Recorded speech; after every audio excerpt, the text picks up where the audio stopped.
نبی کریم صلی اللہ علیہ وسلم کے غلاموں پروانوں، پھر ایسے تینوں نہیں بات بنتی کہ ایسے تو مقام اور مرتبہ نہیں ملتا کہ بندہ اپنے پیسوں کو بھی چھپا کر رکھے، اللہ کے رستے پر نہ لگائے، اپنی جان کو بھی بچا کر رکھے، اللہ کے رستے پر قربان نہ کرے، اور جس وقت جہاد کی ضرورت ہو، جان کی قربانی کی ضرورت ہو، اس وقت جان کی قربانی پیش نہ کرے، مال کی قربانی کی ضرورت ہو تو مال کی قربانی کی جو ہے وہ نہ پیش کرے، مال کو بھی چھپا لے، جان کو بھی بچا لے، تو پھر مقام اور مرتبہ تو نہیں ملتا، پھر ایسے مقام و مرتبہ تو نہیں ملتا، پھر مقام و مرتبہ اس طرح ملتا ہے نہ مال کی پرواہ کرے نہ جان کی پرواہ کرے، مالک جیسے تیری رضا ہے ایسے میری رضا ہے، اے میرے آقا جیسے آپ کی رضا ہے ایسے میری رضا ہے، اے میرے حضرت میں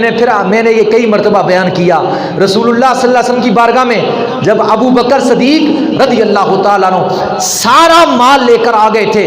حتیٰ کہ جو اپنے مکان کا جو کمرہ تھا، اس وقت کچے مکان تھے، تو بعض دفعہ ایسے ہوتا کہ جو عورتیں ہوا کرتی وہ کپڑے سینے کے بعد سوئیوں کو جو ہے وہ دیوار کے ساتھ ٹانگ دیا کرتی تھی، کچے مکان ہوا کرتے تھے، آپ نے ابو بکر صدیق نے اس طرح ہاتھ پھیرا دیواروں پر کہ ابو بکر کے گھر میں سوئی بھی نہ رہ جائے۔ مصطفیٰ کریم علیہ السلام نے فرمایا ہے کہ جہاد کے لیے مال لاؤ، غازیوں کے لیے مال جو ہے وہ جنگ کے لیے مال لے کر آؤ، تو آپ نے ہاتھ پھیرا، حتیٰ کہ سوئی اگر جو ہے ہاتھ کے ساتھ ٹچ ہوئی اس کو بھی اتار لیا، اپنے بدن کے کپڑے بھی اتار لیے، ایک ٹاٹ جو ہے اس کو جو ہے وہ زیب بطن کر لیا، کیکر یا ببول کے جو ہے وہ کانٹوں کے ساتھ اس کو سی لیا، ستر ننگا نہ ہو، اپنے جوتے بھی اتار کر اس گنڈی میں رکھ لیے، وہ گنڈی اٹھا کر مصطفیٰ کریم علیہ السلام کی بارگاہ میں آ گئے، جب نیچے اتاری میرے آقا نے پوچھا صدیق کیا لائے ہو؟ عرض کی آقا سب کچھ لے آیا ہوں۔ گھر میں کیا چھوڑ آئے ہو؟ عرض کی آقا گھر میں اللہ اور اس کا رسول چھوڑ آیا، گھر میں اللہ اور اس کا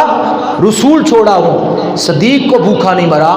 صدیق کا نام قیامت تک رہے گا، قیامت کے بعد تک رہے گا، صدیق جو ہے وہ اس کا نام، صدیق کا نام جو ہے وہ دنیا کائنات کے ہر فرد کی زبان پر اور دل میں رہے گا۔ کیوں کہ صدیق نے اپنی جان کی بھی پرواہ نہ کی، صدیق نے اپنے مال کی بھی پرواہ نہ کی، جہاں جان پیش کرنا چاہیے جان پیش کر دی، جہاں مال کی ضرورت پڑی ہر شے حضور کی بارگاہ میں پیش کر دی۔ اور پھر جب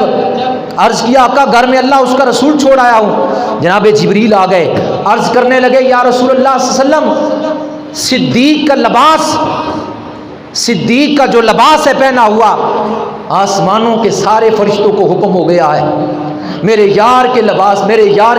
کے لباس میں تم بھی آج فرشتوں نے نوری جو ہے وہ لباس کو اتار کر، نوری قباؤں کو اتار کر جو ہے وہ اس ٹاٹ والے لباس میں آ گئے ہیں، کیونکہ صدیق کی یہ ادا اللہ کو بڑی پسند لگی ہے، اور اللہ سلام بھیجتا ہے اور فرماتا ہے کہ اے میرے محبوب ذرا صدیق سے پوچھئے کہ اللہ فرماتا ہے کہ تو مجھ سے راضی ہے کہ نہیں ہے، اس حال میں تو مجھ سے راضی ہے یا نہیں ہے۔ میرے آقا صلی اللہ علیہ وسلم نے ابو بکر صدیق کو فرمایا کہ اللہ فرماتا ہے تجھے ایک تو سلام بھیجتا ہے، ایک فرماتا ہے کیا تو اس حال میں راضی ہے، سب کچھ جو ہے وہ قربان کر کے اس حال میں راضی ہے۔ ابو بکر کی چیخیں نکل گئی، آنکھوں میں آنسو آ گئے، جسم تڑپ گیا، عرض کی آقا میں تو بار بار اپنے رب پر راضی ہوں، میں تو بار بار اپنے رب پر راضی ہوں، میرا رب مجھ سے راضی ہے تو میں اپنے رب پر راضی ہوں، لیکن آپ جبریل سے پوچھ دیجئے کہ اللہ تو بھی مجھ پر راضی ہے، اے اللہ تو بھی مجھ پر راضی ہے۔ جناب بندہ اس لیے فرمایا، رسول اللہ نے فرمایا تمام لوگوں کے احسانات کا بدلہ میں نے چکا دیا ہے، صدیق اکبر کے احسانات اتنے ہیں کہ وہ قیامت والے دن ان کے احسانات کا بدلہ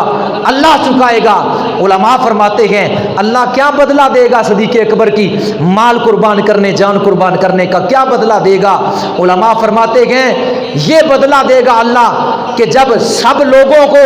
اپنا دیدار کروائے گا تو فرمائے گا پہلے سب لوگ آ جاؤ اور میرا دیدار کر لو۔ جب سب لوگ چل کے جن کو دیدار خدا بندی نصیب ہونا تھا ان کو جب دیدار خدا بندی ہو گیا، اللہ فرمائے گا چلے جاؤ۔ اب اللہ فرمائے گا ایک اکیلا میں ہوں گا یا میرے نبی کا یار صدیق ہوگا، وہ مجھے دیکھے اور میں اسے دیکھوں. یعنی جب مخلوق کو اللہ اپنا آپ دکھائے گا تو سب کو دکھائے گا ایک مرتبہ، لیکن جب محبوب کے محبوب کو دکھائے گا تو اکیلا دکھائے گا اپنے آپ کو، یہ صلہ دے گا. نبی پاک صلی اللہ علیہ وسلم کے غلاموں پروانوں، میں عرض کر رہا تھا پھر مقام اور مرتبہ ایسے نہیں مل جایا کرتا، تن من دن قربان کرنے سے ہی مقام اور مرتبہ ملتا ہے.